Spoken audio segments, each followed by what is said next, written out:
Bonjour, bienvenue dans ce nouveau tuto sur la chaîne XSuite Design. Aujourd'hui, je vais vous montrer comment faire les annotations sur Revit Architecture. Les annotations dans Revit Architecture vont vous permettre de faire vos quotations, de renseigner vos espaces lorsque vous finissez de concevoir un projet sur Revit.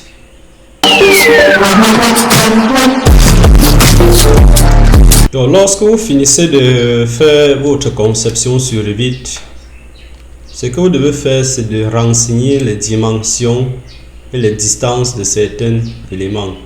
Donc là, nous allons prendre l'exemple de ce projet. Là, on voit qu'on a déjà fini de faire notre conception. Et ce qu'on va faire, on va donc renseigner. Là, il s'agit d'une habitation symétrique, donc d'une habitation symétrique de deux appartements, où chaque appartement comporte, vous voyez ici, là, on a l'appartement 1 et l'appartement 2. Donc, les compositions sont identiques. Lorsqu'on arrive dans les appartements, on a ici, là, un couloir ou encore une circulation. Et ici, là, à ce niveau, on a la cuisine, on a le cellier de la cuisine. Si on vient plus haut, là, on a un séjour. Ici, de ce côté, on a une chambre. Et ici, on a une deuxième chambre. La première chambre a une salle de bain et la deuxième chambre a... la deuxième chambre doit partager cette salle de bain avec les visiteurs. Donc, ça fait en tout un appartement de 2 chambres, un séjour, une cuisine, un cellier et 2 salles de bain. Et à ce niveau, on voit qu'on a un petit coin à manger. Donc, ce que nous allons voir, on va voir comment annoter ce plan. Pour cela, il y a 2 possibilités. Soit le raccourci clavier. Si vous venez au clavier, vous tapez au clavier DI. Vous voyez le curseur, il y a une cote qui s'attache directement au curseur. Donc ça, c'est une première possibilité. La deuxième possibilité, c'est de venir ici là dans l'onglet annoter. Vous voyez ici là, on a annoté. Dans l'onglet annoter, on a ici là cotation alignée, linéaire, angulaire. Vous avez radial pour les arcs de cercle. Vous avez diamètre pour coter les cercles. Vous avez la longueur arc. Bref, vous avez les codes d'élévation, les codes de coordonnées, les codes d'inclinaison, plusieurs autres renseignements. Donc aujourd'hui, ce qu'on va faire, on va travailler uniquement sur certaines cotations ici. Donc, vous allez voir par exemple notre premier outil et ce que vous allez généralement utiliser dans Revit, c'est la cote alignée. Donc, si on choisit cote alignée, qu'est-ce qu'on a? On a ici là au niveau de la barre d'information. À chaque fois que vous choisissez un élément dans Revit, vous allez voir que cette partie de Revit vous renseigne certaines informations. Donc actuellement, qu'est-ce qu'on a? On a face du mur. Quand on dit face du mur, ça veut dire que si je maintiens ma cote et que je m'approche sur M, vous voyez, ça détecte automatiquement les faces des murs. Mais par contre, si je clique là et je choisis axe du mur, vous voyez, ça ne choisit pas les faces, mais ça détecte automatiquement les axes du mur. Donc ici, on va rester sur face du mur. Et lorsqu'on choisit face du mur, qu'est-ce qu'on aura? On aura l'autre deuxième barre d'info, l'autre nouveau onglet d'information qui nous renseigne sur la référence. Est-ce que c'est la référence individuelle? La référence individuelle, ça veut dire que lorsque vous sélectionnez, vous voyez, ça sélectionne uniquement la face du mur où vous êtes placé. Bon, si par exemple, donc on a la possibilité de venir faire nos annotations. Donc, quand on est sur face du mur référent individuel, je vais sélectionner ceci. Vous n'avez que jusqu'à faire des clics sur les éventuels portées que vous aimeriez coter. Voilà. Donc, je mets ceci à ce niveau-là. Et je peux faire une cote totale de ce côté. Je me place à ce niveau. Bien. Si nous venons par exemple au niveau de référence et on choisit mur entier. Lorsqu'on choisit mur entier, vous voyez que l'outil option s'active automatiquement. Il peut venir dans les options là. Je choisis ouverture. Vous voyez, on a sélectionné les références. On a ouverture. Donc ça veut dire que si je sélectionne un mur, actuellement c'est sur ça, donc je veux choisir largeur. Je clique sur largeur, je fais OK. Si je viens choisir par exemple le mur ici, vous voyez automatiquement que ça me donne toutes les informations utiles.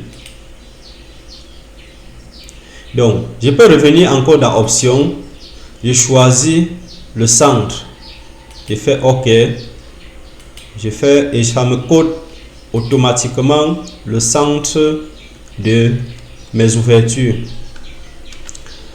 Ce qu'il faut comprendre dans Revit, c'est que, ou bien en dessin architectural, il y a 4 types de codes sur un plan. Il y a les codes des baies et trumeaux, il y a les codes d'axe en axe des baies, il y a les codes de décrochement et il y a les codes total. Donc ça veut dire que quand vous finissez de faire une conception de la ville, il faut avoir minimum 4 lignes de code. Donc ce que nous allons voir à ce niveau, on va voir comment faire les annotations de manière très professionnelle. Donc une fois que vous avez fait ceci, qu'est-ce qu'on a? On va par exemple venir dans, on sélectionne par exemple les codes, on vient au niveau des propriétés du type là. Bon, ce que nous allons faire, vous voyez à ce niveau qu'on a deux parties. Il y a la partie graphique et il y a la partie texte. Donc la partie graphique va permettre de gérer les lignes, les attaches, les coches et tout ce que vous avez sur votre cotation. Par contre, la partie texte va nous permettre de gérer les écritures, c'est-à-dire les chiffres qu'on a sur notre cotation. Donc à ce niveau-là, qu'est-ce qu'on a? On a type de chaîne. Actuellement, on a la chaîne continue. Ici, type de repère, ligne. Au niveau des couches de repère, actuellement on est sur diagonale 3 mm. Si je viens par exemple là, je choisis, disons, flèche pleine 15 degrés, je fais appliquer. Je veux venir à ce niveau-là. Au niveau de la couche, voilà. Au niveau de la couche, je choisis aussi flèche pleine 15 degrés, je fais OK. Qu'est-ce qu'on a? On a automatiquement nos couches qui se changent avec les flèches remplies à 15 degrés. Bon, maintenant dans Revit, vous avez la possibilité de renseigner la largeur et la hauteur d'une baie directement. Ça veut dire que si on vient par exemple ici, vous voyez la largeur de notre grande porte de ce jour-ci est actuellement à 3,80 m. Mais c'est quoi sa hauteur? Donc on a la possibilité de renseigner sur les côtes la largeur et la hauteur directement. Donc pour cela, que si je viens sélectionner ma cotation, je viens dans la palette propriété modifier le type, je vais descendre plus bas là. Vous voyez à ce niveau, on a affiché la hauteur de l'ouverture. Je clique sur afficher la hauteur de l'ouverture, je fais OK. Donc vous voyez à ce niveau, quand je fais OK, on voit bel et bien que la première dimension dans Revit représente la largeur de l'ouverture et la deuxième dimension représente la hauteur de notre ouverture. Donc vous voyez à ce niveau que par exemple au niveau de la cuisine, on a une fenêtre qui a une dimension d'1,50 m par 1,20 m. Les 1,20 m ici représentent la hauteur de notre baie. Si on vient par exemple au niveau du cellier, on a une autre fenêtre d'1,50 m par 1,20 m. Donc voilà un peu comment faire les cotations sur Revit architecture. Si par exemple on vient choisir par exemple côte angulaire, ça fonctionne comment? Vous n'avez qu'à choisir les deux faces de ce que vous voulez donner son angle. Donc si je sélectionne cette première face et je sélectionne aussi cette deuxième face, vous voyez, j'ai automatiquement la côte angulaire sur Revit. Maintenant, un autre élément important, si vous voulez par exemple faire des cotations cumulées, comment se passe des cotations cumulées? Donc je vais mettre par exemple une ligne là comme ceci. trouvez déjà, j'avais masqué les lignes. Je vais faire afficher mes lignes.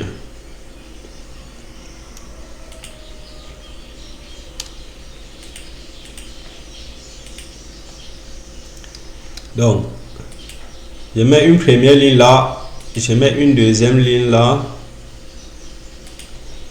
je mets une troisième ligne à ce niveau. Ce que nous allons faire, nous allons utiliser ce qu'on appelle la cotation cumulée.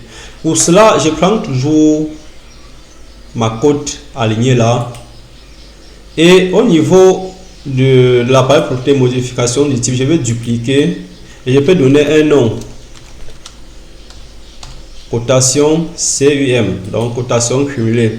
Et au niveau des graphismes, type de chaîne de code, là on doit plus choisir continu. On va venir à ce niveau là, on va choisir par exemple, si on choisit ligne de base et on fait OK, qu'est-ce qu'on a? Je fais ceci, voilà. Vous voyez que j'ai automatiquement la première cote et la cote finale. Mais généralement dans nos fondations, qu'est-ce qu'on a? On verra que la valeur si là se pose doit être sur une même ligne de cote. Donc pour cela, qu'est-ce qu'on va faire? On va supprimer ça et on va revenir, on va faire DI ou bien on sélectionne cotation alignée, on vient à ce niveau, palette modification du type, et au lieu de ligne de base, on va choisir plutôt ordonnée et on va faire OK. Ici à là, qu'est-ce qu'on a? On a une portée de 3,94 m. D'ici, si on fait par exemple continue, bon, lorsque vous faites par exemple vos cotations dans Revit, il peut arriver que vous arrêtez, que d'effacer la cote et revenir continuer et revenir faire DI et faire ceci pour continuer là. Qu'est-ce qu'on peut faire? On peut déjà faire ceci, ça veut dire qu'on a notre premier code là. Je sélectionne juste ma cotation et vous voyez à ce niveau on a modifié les lignes d'attache. Je cote là et vous voyez ma cotation, j'ai la possibilité de faire une continuité. Donc je fais ceci et je reviens à ce niveau là, je fais ça. Les cotations cumulées nous servent généralement beaucoup plus lorsqu'on veut faire les plans de fondation, lorsqu'il faut coter les axes de fondation. Pourquoi? Parce que c'est à partir de ces codes cumulés qu'on va utiliser pour faire les implantations sur le terrain. Donc voilà en quelques clics comment faire une cotation dans Revit. Maintenant parlons des textes. Il y a la possibilité de paramétrer les textes de vos cotations. Donc pour paramétrer les textes, qu'est-ce qu'on a? On a à ce niveau là les outils de texte un peu comme dans Microsoft Word. Donc vous avez au niveau des textes là, vous pouvez décider par exemple de souligner vos cotations. Bon, ici là je suis en italique gras. Si vous décidez par exemple de souligner vos cotations, vous voyez à ce niveau que tous les cotes sont soulignés. Bon, on va pas souligner ça. Et vous avez aussi la possibilité de choisir le style de texte qui vous convient le mieux. Et je sélectionne ça et fait appliquer, donc fait OK. Vous voyez que là j'ai plutôt ce style-ci. Donc voilà en fait comment faire la cotation sur Revit Architecture. Dans Revit Architecture, la conception, les annotations, tout ce que vous voulez faire dans Revit Architecture est très évident. Revit c'est un logiciel très simple d'utilisation. Il n'y a pas quelque chose de compliqué, il suffit juste de savoir comment se prendre.